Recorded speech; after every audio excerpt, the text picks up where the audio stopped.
So I just finished the 6th marathon of the 6 major marathons. You say you're going to run one marathon to say that you did. Yeah. And then you can't stop and you have to keep running them because it feels so great. I've done 60 marathons. 60. So yeah. Anyway, it took me 15 years, but I just finished that 6th marathon in Tokyo. That's and I got my medal.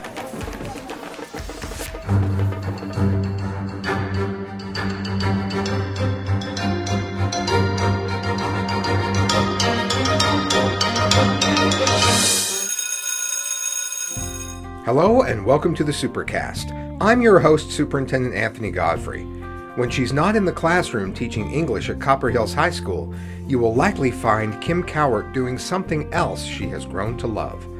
On this episode of the Supercast, find out how running has taken this amazing teacher to competitions all over the world, and in the process, transformed her life. Listen as Kim Cowart shares her incredible story. We're here on the bridge at daybreak to talk with Kim Cowart, language arts teacher at Copper Hills High School and runner extraordinaire. I know you won't like that title, but I know you're a big runner. And this is your natural habitat. This is where you love to run. This is my home. I actually wrote an article about this place for Runner's World magazine, how much I love it. I love it that much. I wrote a story about it. Really? So since we're here, this is gorgeous. Yeah, it is. The houses are beautiful. This is planned to look gorgeous, and they did a great job of it. Tell me about the Runner's World article and what you love so much about this place. So I've written a couple articles for them. My first one was about my race shirts and how they tell a story, and the second one was about all of the international races I've done. I've traveled all over the world and run pretty much everywhere. But this is the place I like to come home to. Like, I know the path, I know every nook and cranny, every curve, every dip, every hill. They've even laid some more paths. It's safe, so I can run 20 miles. And there are bathrooms, there's water fountains, there's people. Really? It's beautiful, it's safe, I don't know, I never get tired of it. I run here almost every single day. Let's talk a little bit about your accomplishments. Okay. What are your most recent big events? So I just finished the 6th marathon of the 6 major marathons. And runners know what this is, but non-runners probably don't. There are 6 major marathons around the world, and that's where the elites go to compete. That's where the prize money is. It's New York, Chicago, Boston, Berlin, London, and Tokyo. Wow. And recreational runners, if you finish those 6, you get a special 6-star medal.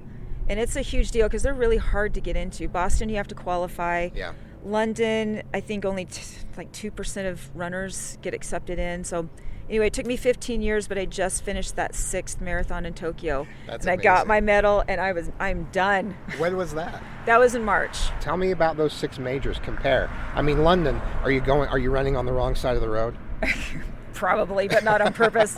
I mean, everyone is different and unique. Berlin was awesome. I went with 2 friends. One of them was from Germany, and her husband met her there while he was stationed during the Cold War. Wow. So I got to take a little tour of Berlin through their perspective and get their historical stories. Yeah. But then you're running, literally crossing over from East and West Germany, whereas, years ago, people would have been killed to do that. And I'm just running back and forth, and I got chills. And the day before the marathon, symbolism of that is pretty amazing. It was not lost on any of us. Yeah. And then we finished through the Brandenburg Gate. I mean, people were crying. And the day before, there's like a 5K shakeout run, but it finished at the Olympic Stadium where Jesse Owens won. Oh my He was goodness. running track and field in front of Hitler. I mean, that stuff.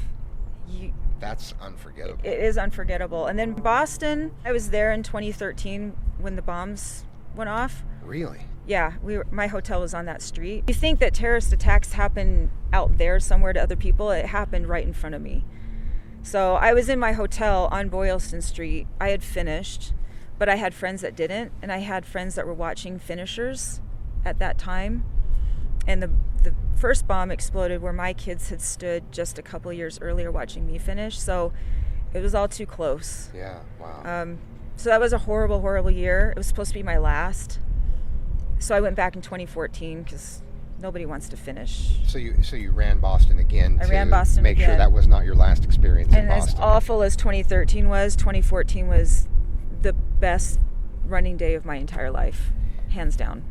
Well, it's such a great idea to go back so that you don't Yeah. have that as your lasting It was memory. really hard. I didn't expect it to be that hard. And Tokyo, tell me about Tokyo. Tokyo, I mean, I love Japan. It's my second trip there. I won't pretend that I enjoyed it because it's the first race I've ever done while working a full-time job, teaching full-time. I've never trained for a marathon and taught full-time. Yeah. So it was really hard to just get up, run, teach. And you had home. to take time off like during the year and I had to take a few days have off. it fit in with everything else. That So- was really hard to leave Yeah. my students, and my principal, Ray Garrison, was so supportive. I came to her at the beginning of the year and said, look, I got into this race. I have to do it. I can't put this off. And she's like, go, have a great time. Good. That's awesome. You don't need my permission. Just have a great That's time. Awesome. How does it feel having conquered all 6 now? You're done. So good. It's the best feeling in the world. I'm Yeah. done. I didn't quit. I mean, it took me 15 years, but I did it. Now, the cliche is that you say you're going to run one marathon to say that you did, Yeah. and then you can't stop and you have to keep running them because it feels so great. Was that your experience? I've done 60 marathons. 60. So yeah. Well, okay. I feel like that's a good number. I guess you can call yourself a marathon. I know people who've done a lot more. There's always someone who's done Always more. people have done more. I feel like 60's nice. I would say it's a nice round Someone's number. like, why not go for 100? I'm like, that's 40 more marathons. I don't Why know. not go for 100? So I'll be 100 if we do that. Wow. No. Yeah. I feel like that's a good accomplishment. Yeah, my first race was a marathon. Your first race? My first race. I was looking, I'd done a 10 miler. I'd started running because I had kids. And I was a teacher in Las Vegas for 6 years, and I quit when I started having my kids. I have 2 daughters, but I never felt whole. I've always wanted to be a teacher. So I kind of just trying to find my thing. And postpartum hit. I started running just to get outside and be alone. And one thing led to another. Next thing you know, I'm doing 10-mile runs around my neighborhood. So I went online to sign up for the half marathon, and I looked at the price, and it was only like $10 cheaper than the marathon. And I always like a good deal. That's how they get you. It's like, I know. The medium-sized popcorn is $9, but the large is only $10. You can run 26 Right. miles if you just pay $10 more. I'm like, that is a deal. Exactly. And so I signed up for it. So you supersized your marathon. I supersized. I don't recommend. It was dumb. But I did it. I did it. And you And I made it. qualified for Boston that first race. Okay. Now, wait a minute. Your very first race, you were going to do a half, you did a full, and you qualified for did. By like Boston? 45 seconds. Yeah, I did. Oh, my heavens. See, I've looked up those times. I know. I was looked up just the as times shocked. once. I ran the Leprechaun Lope 3 times and thought I was an international athlete because Hey. I'd completed it. I would pick off people with a stroller and try to beat them. That's how you do it. But they would beat me. It didn't work. I ran faster because I was trying to beat them, but I couldn't make it. But you qualified for Boston, your first race. Well, I didn't even really know what that was. That must have told you, though, that I've got some Yeah. natural proclivity for running, some natural talent. See, I never knew that because growing up, I was told that I was not athletic because I wasn't coordinated. I can't catch a ball. I can't hit a ball. I can't kick a ball.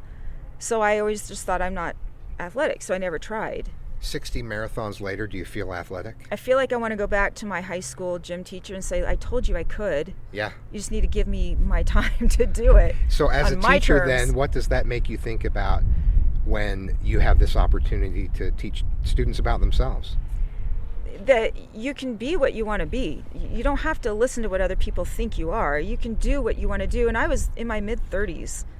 I think I was 33 when I finished my first marathon. So you have your whole life. You think that you have to decide by the time you graduate from high school what you're going to do and the exact path you're going to walk.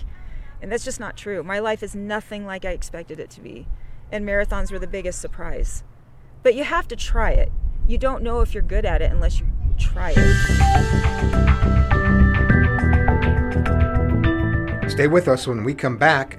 More with Kim Cowart and the chance to hear some of her advice for students.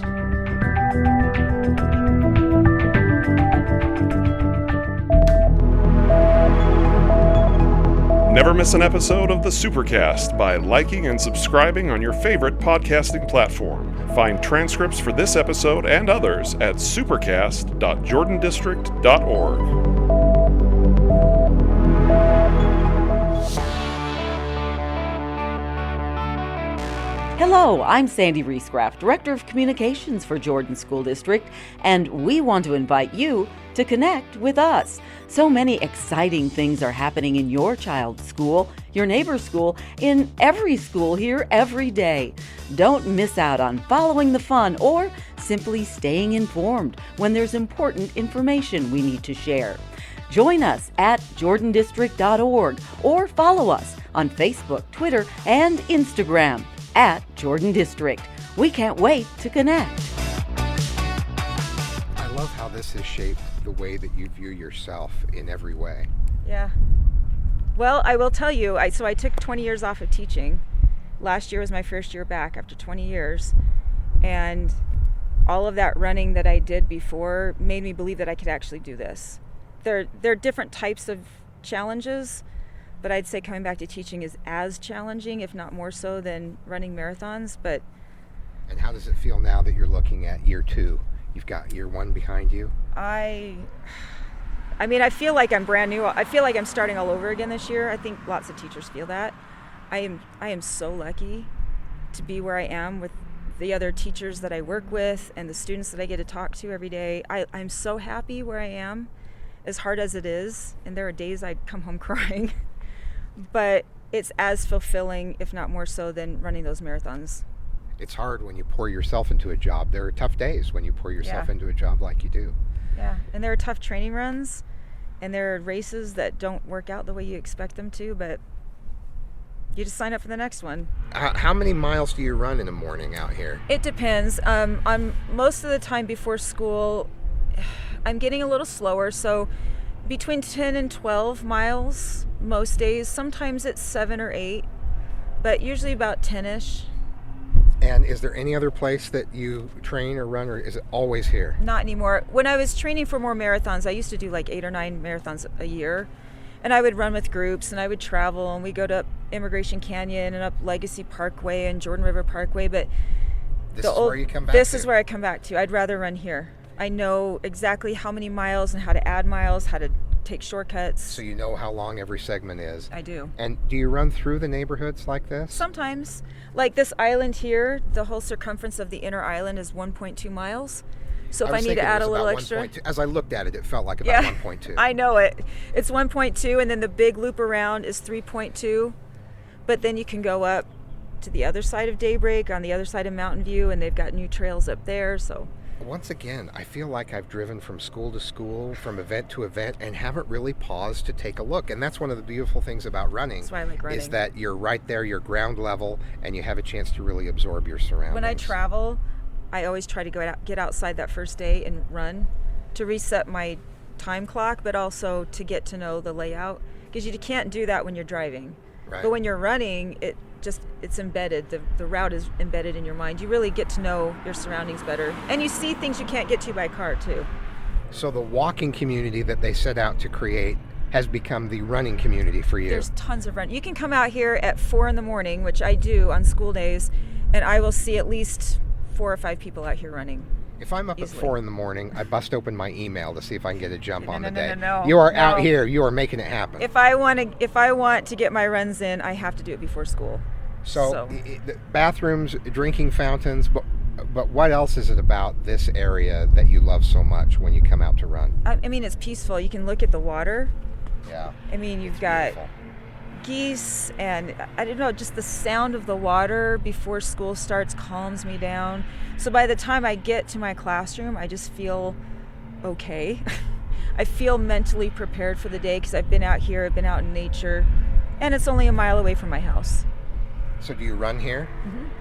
And then, I mean, if you look up, the view of those mountains, isn't it gorgeous? Is gorgeous, and the way it changes throughout the day. Mm-hmm. I don't think we can look at the mountains enough. I can't help but notice your tattoo and on your forearm here. Yep. And knowing you too, I see that's a Bono autograph. Is that correct? It is his autograph. Tell me about Bono signing your arm and it subsequently becoming a tattoo. So my husband and I have been following U2 since we've been married for almost 25 years. In fact, we met because we love U2. Wow. He told me he quit his job in high school to go see them on tour. I'm like, we are bound to be together. Was it confusing when you said, I love you too, and he said, I love you too? Yeah, we went back and forth like that. Okay, all right. So yeah, we've been following them around the world. We've been trying to meet Bono. We've met all the other band members, but Bono just never was able to come out. And then last summer, well, it was actually last spring, we flew out to New York to see Bono in his one-man Broadway show. He had just had a book come out. Yeah. And it's a great book. It's by a the way. fabulous I love book, it. and the audio version is incredible. That's what I did. I listened to the audio he version is an while artist. walking, not running. Yeah, But yeah. He is a poet, a writer. He's incredible. So we went to his show, and as always, we went outside that afternoon to try to meet him outside the venue. And finally, it happened. Wow. And he came out and he signed autographs. He signed my book. He signed one of our album covers. He talked to us a little bit. I think I was a little too starstruck. I might have just said thank you. And so he signed my book, and then I had him tattoo it on my arm. But that was the same morning that I interviewed via Zoom for my job at Copper Hills. Wow. With Rich and Heather, the two that hired me. So it was a really good day. I got hired, and I got Bono's tattoo, or Bono's fantastic. autograph.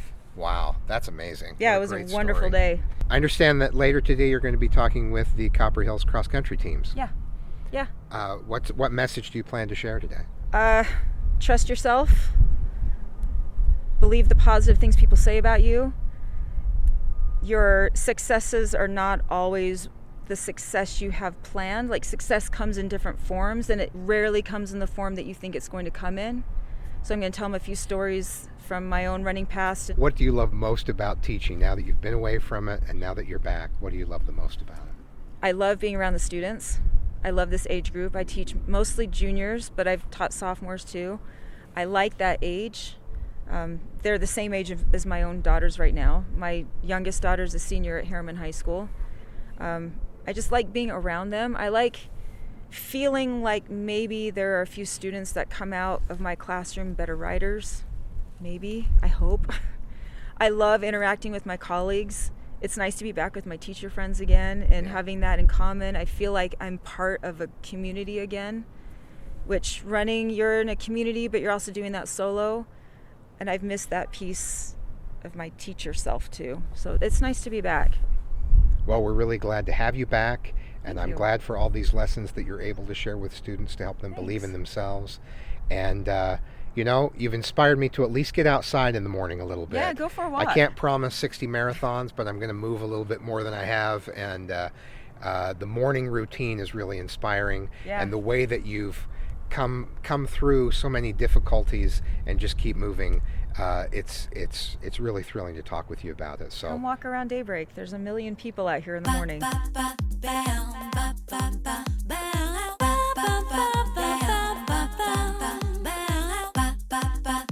thanks for joining us on another episode of the Supercast.